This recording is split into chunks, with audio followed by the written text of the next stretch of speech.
আমার ছোট ভাই যদি এক্সটে বিয়ে করে ফেলে কে কানে জ্বালাইছে ভাই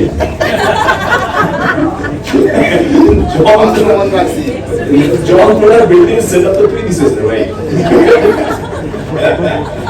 আমি বলছি আমার পুরো ইভেন যাই হোক শেষ পর্যন্ত যখন সবাই কান্নাকাটি করলো আমার দিকে যে অডিয়েন্সরা আসলো আমি বললাম যাক ঠিক আছে এই পর্যন্ত তো অডিয়েন্স পেলাম কিছু অমনি লাস্ট কথা আবার গালি গেল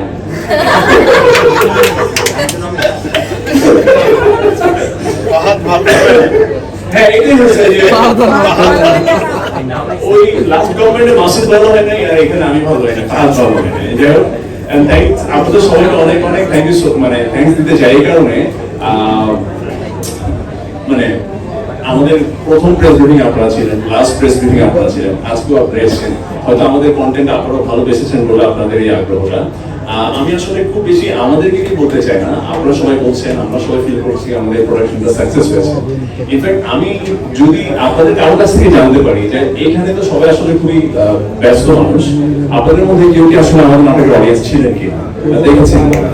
হ্যাঁ আপনারা যেটা কিন্তু বলতে পারেন আপনাদের কোন জিনিসটা আসলে ভালো লেগেছে আপনারা এই যে আপনি বলেছেন যে একটা পর্ব মিস করেনি সেটা কেন আমরা আসলে জানতে চাই আপনাদের কাছ থেকে অডিয়েন্স পয়েন্ট অফ ভিউ বা আমি জানতে চাই আসলে এই নাটক হ্যালো এভরিওয়ান আচ্ছা আপু কোশ্চেনটা হচ্ছে উনি কোশ্চেন আসলে কি তাকে ভালোবাসতে পেরেছিলেন প্রপারলি তার যে অভিযোগটা ছিল লাস্ট টাইমে যে তুমি কেন মানে কেন মেরিনের মতো আমি বড় করে আমার কথা বলতে পারি না মেরিন তারা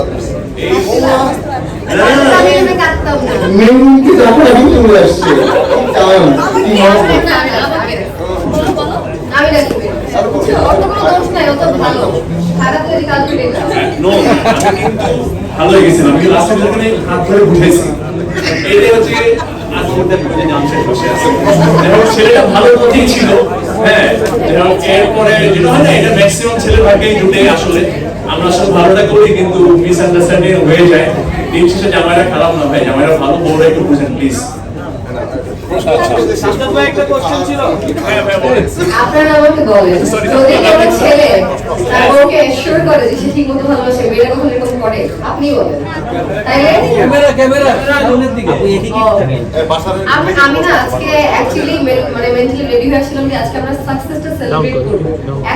এত কথা বলতে হবে আমি ওইটা রেডি হয়ে আসি নাই যার জন্য এই কথা বলছি আমরা বলে গেছি সংসারে অভিনয় দেখে দর্শকরা অনেক কেঁদেছে এবং ইভেন আমি এবং আমার ওয়াইফও কেঁদেছি আচ্ছা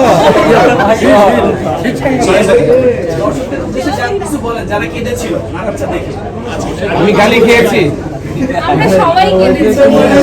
না আমি আসলে কেউ কাঁদবে সত্যি কথা বলতে কি বিশেষ করে বাবার মানে যে ক্রাইসিস আমাদের সবচেয়ে খুবই ইমোশনাল যে সিকোয়েন্সটা ছিল আর কি আমি আসলে অডিয়েন্স কাছ থেকে কাজ করে ফিল্ম থেকে আসলে